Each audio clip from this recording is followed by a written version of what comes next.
左足上がりを左足に荷重して構えてますっていうプロもいれば、右足で流れないように踏ん張ってますっていう人もいるし、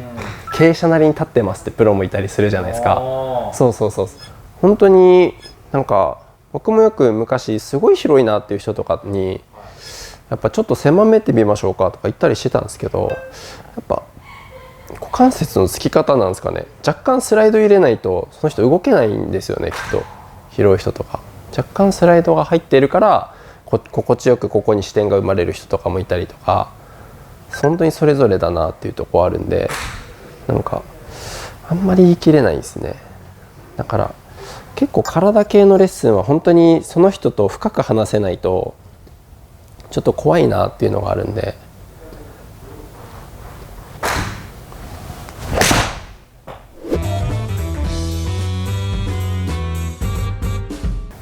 連続素振りで全部で5000種類あるって聞いたんですけど。そうっすね、はい、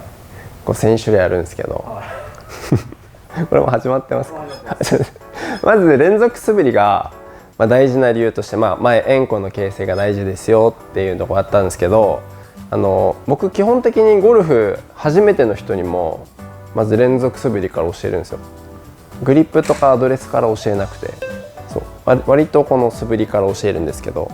なんでそれが大事かっていうと、もちろんそのアドレスから教えるレッスンもすごい素敵だなっていうのは前提なんですけど、こうやってこういう平らな環境下で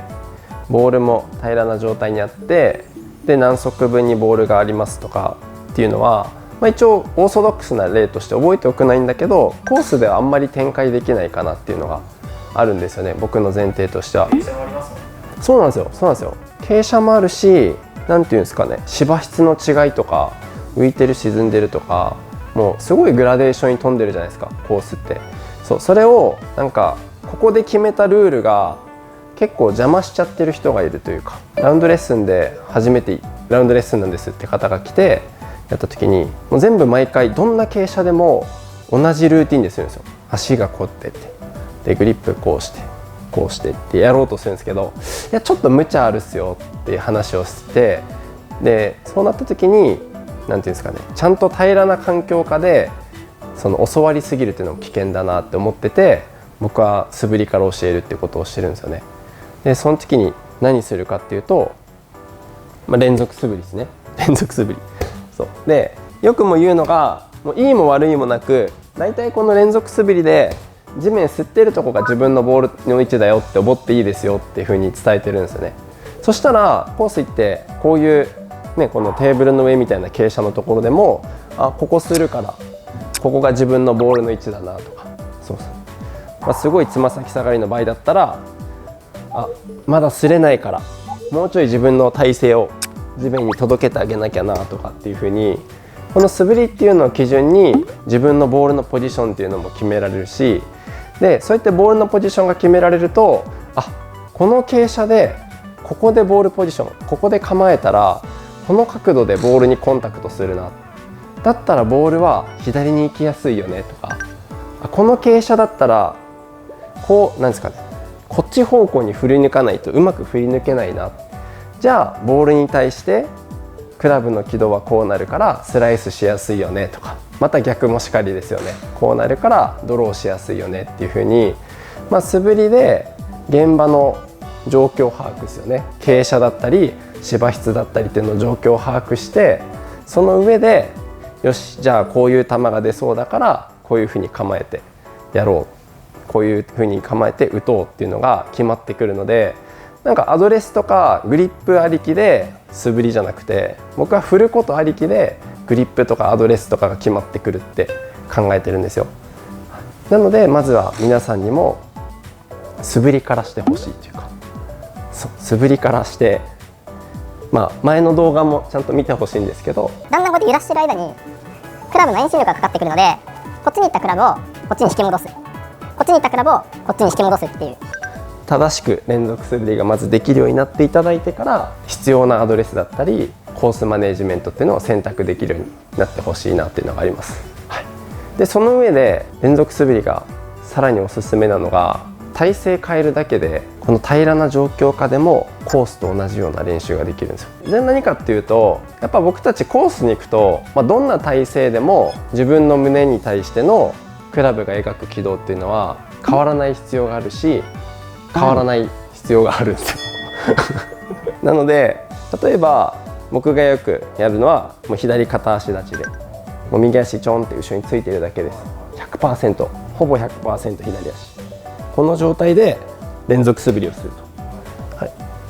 これしたらどうですかクリちゃん。これ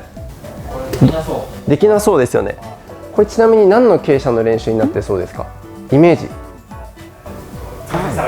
あー惜しい。左足下がりです。そうそうそう。左足下がりってどうですかね。自然と立ったら左に荷重される傾斜ですよね。そうそうそうそう。なので今のこれは、僕の中では左足下がりの傾斜の練習だなと思ってやりますし、じゃあ今度こっちはどうですかね。じゃあ左足上がり。そうですそうです。左足上がりです。そう、これでも同じようにバランス崩さずに振れるかな。やっぱり右足が利き足の人多いから右足の同じ素振りの方が簡単ですかね。でもやっぱ本当人によりますね。様々な感じがありますね。いや右足が利き足だからすごい力んじゃって状態動かなくなっちゃう人もいますし、だからどんな体勢でも、左足1本であろうが右足1本であろうが、バランス崩さずに振れるっていう準備はしていいのかなっていうのはありますね。そうそうそう。でもこれがすごい面白いことで、やっぱり下半身はバランサーなんで大事なのはやっぱ視点に対してクラブがどういう円弧を描くかじゃないですか。そうそうそう。前のね森山コーチのレッスンでもここの円弧が動いてれば足場は関係ないですよみたいな動画あったじゃないですか。今このブランブラン振ってるじゃないですか。これ足とかをずらしたとしてもそんなにずれないです。振りながら足ずらしても全然軌道って変わらないですよ。そうそう、まさにその通りで、こういう傾向はある。こうやってクローズだとインアウトになる傾向はあるけど、クリちゃんみたいにクローズの方がつま先下がり円弧が安定するっていうこともあるので、なのでやっぱりこの円弧の形成から僕先にしてほしいんですよね。そうそう、素振りからしてあげて、その人その人によって傾斜に対する向き合い方も意外に実は変わってきたりすると思うんですよ。左足上がりを左足に荷重して構えてますっていうプロもいれば、右足で流れないように踏ん張ってますっていう人もいるし、傾斜なりに立ってますってプロもいたりするじゃないですか。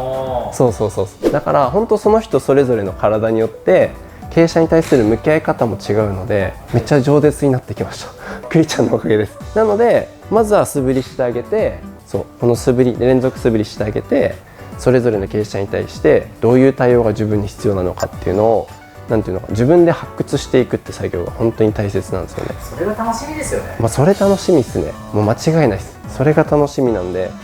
そうしてくると本当に自分のゴルフを磨くってサイクルに入っていくんで、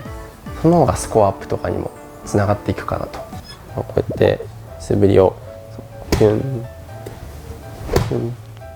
素振りしてイメージ作って、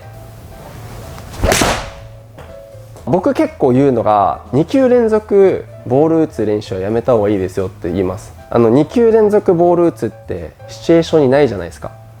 ゴルフ場で。なので必ず、素振りとかしてあげて2連続ぐらいで素振りして、よっしゃ今の残像らへんにボールが来るだけだなってイメージで、ちゃんと的とかもイメージして目標方向をイメージして構えて打つっていう風にしてもらってますね。だから必ずボールを1球打ったら素振りしたりとか呼吸を置いてあげて、本番に近い練習しましょうねっていうのは説明してますね。